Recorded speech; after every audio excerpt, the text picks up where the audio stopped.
कर्ण महाभारत के वीर योद्धाओं में से एक है, जिनकी छवि वर्तमान में एक शूरवीर दानी के रूप में प्रतिष्ठापित है। विभिन्न मान्यताओं के अनुसार उनका जन्म कुंती के घर एक वरदान के रूप में हुआ था। एक दिन दुर्वासा ऋषि चहल पहल करते हुए कुंती के महल में आए। उस समय कुंती अविवाहित थी।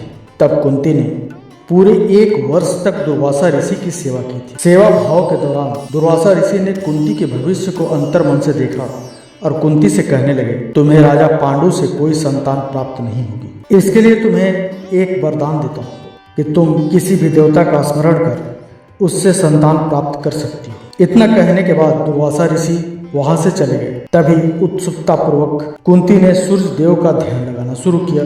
वह प्रतिदिन सूर्य देव की पूजा अर्चना करने लगे। उनके भक्ति भाव से प्रसन्न होकर सूर्य देव प्रकट हुए और उन्होंने कुंती को एक पुत्र का वरदान दिया। जिसके कुछ समय बाद कुंती ने एक पुत्र को जन्म दिया जिसमें सूर्य का तेज झलकता था। और यही नहीं, जन्म से ही कर्ण के शरीर पर कवच और कुंडल थे।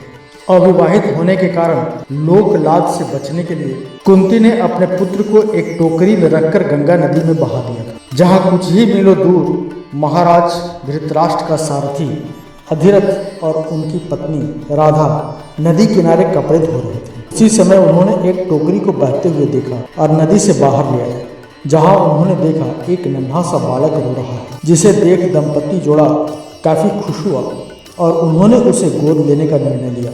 इसके तहत उनका नाम वासिसेन रखा। किशोरावस्था से ही कर्ण युद्ध कला में पारंगत थे। वह अपने पिता की भांति रथ की जगह युद्ध कला में अधिक रुचि रखते थे। एक दिन उनके पिता अधिरथ उन्हें गुरु द्रोणाचार्य के पास ले गए, जो उस समय के सर्वश्रेष्ठ वीर योद्धाओं में से एक थे। गुरु द्रोण सिर्फ कुरु वंश के राजकुमारों को ही शिक्षा देते थे, जिसके चलते उन्होंने शूर पुत्र कर्ण को शिक्षा देने से इनकार कर दिया, क्योंकि कर्ण एक सारथी का पुत्र था और द्रोण क्षत्रियों को ही शिक्षा देते थे। उसके बाद युद्ध कला को सीखने के लिए वह परशुराम से मिले, जो केवल ब्राह्मणों को ही शिक्षा देते थे। यह जानकर कर्ण ने स्वयं को एक ब्राह्मण बताया और शिक्षा प्राप्त की, जिसके चलते वह युद्ध कला और धनुर्विद्या विद्या में निपुण हुए। पुराणों के अनुसार जब गुरु द्रोण ने हस्तिनापुर में युद्ध पराक्रम की एक प्रतियोगिता का आयोजन करवाया, तब उस प्रतियोगिता में अर्जुन को विशेष धनुर्धारी के रूप में सम्मानित किया गया। उसी समय वहां कर्ण आ जाते हैं और वह अर्जुन के द्वारा किए गए युद्ध कौशलों को भली प्रकार से कर लेते हैं और अर्जुन को द्वंद्व युद्ध के लिए ललकारते हैं। तभी सभा में उपस्थित कृपाचार्य कर्ण के हस्तक्षेप को निरस्त करते हुए उनसे वंश और साम्राज्य के बारे में पूछते हैं, क्योंकि द्वंद्व युद्ध के अनुसार एक राजा ही एक राजकुमार को ललकार सकता है।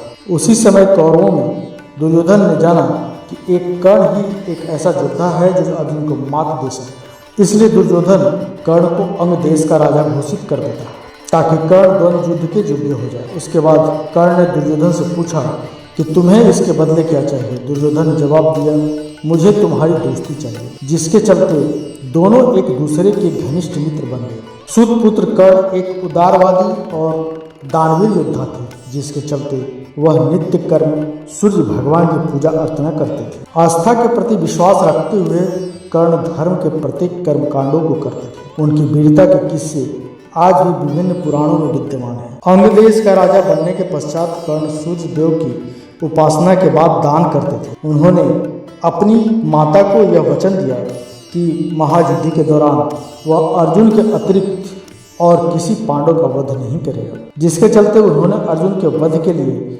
देवराज इंद्र से इंद्रास्त्र भी मांगा। कर्ण ने कलिंगा की रानी भानुमति का दुर्योधन से विवाह करने में सहायता की थी। जब दुर्योधन स्वयंवर के दौरान राजकुमारी का अपहरण कर लेते हैं, उस समय कर्ण ने ही सैनिकों से युद्ध लड़ा था, जिसमें भीष्म का, वक्रा का, पोटारमन, नीला, रुक्मी, श्रृंगा, अशोक, शतधनवान इत्यादि महान शासकों को कर्ण ने पराजित किया। उसके बाद मगध के राजा जरासंध ने कर्ण को युद्ध करने के लिए चुनौती दी, जिसके चलते कर्ण और जरासंध के बीच कुश्ती हुई, जिसमें कर्ण ने जरासंध को पराजित कर दिया। कर्ण से पराजित होने के बाद जरासंध ने कर्ण को मालिनी राज्य भेंट स्वरूप दिया। उस विजय से कर्ण बहुत लोकप्रिय हुए। मालिनी राज्य के सिंहासन पर बैठने के बाद कर्ण ने एक शपथ ली कि मेरे दरबार से कोई भी व्यक्ति खाली हाथ नहीं जाएगा। युद्ध के दौरान जब कर्ण के रथ का एक पहिया धरती में धंस जाता है तब वह अपने दैवीय अस्त्रों के प्रयोग में असमर्थ हो जाता है। जैसा कि उसके गुरु परशुराम का श्राप था, उस समय कर्ण अपने रथ के पहियों को निकालने के लिए नीचे उतरता है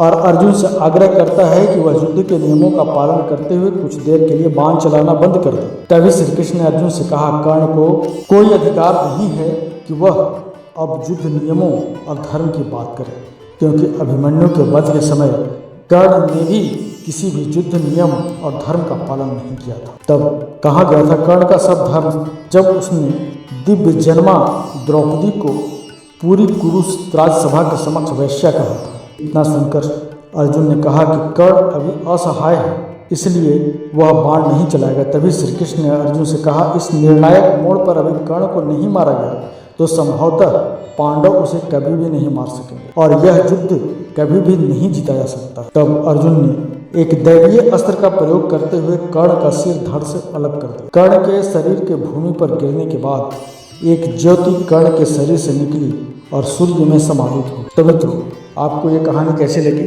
कमेंट करके जरूर बताएं। वीडियो को लाइक कर दें, चैनल को सब्सक्राइब करके बेल आइकन जरूर दबाएं। मिलते हैं अगले वीडियो में एक नई जानकारी के साथ, तब तक के लिए धन्यवाद।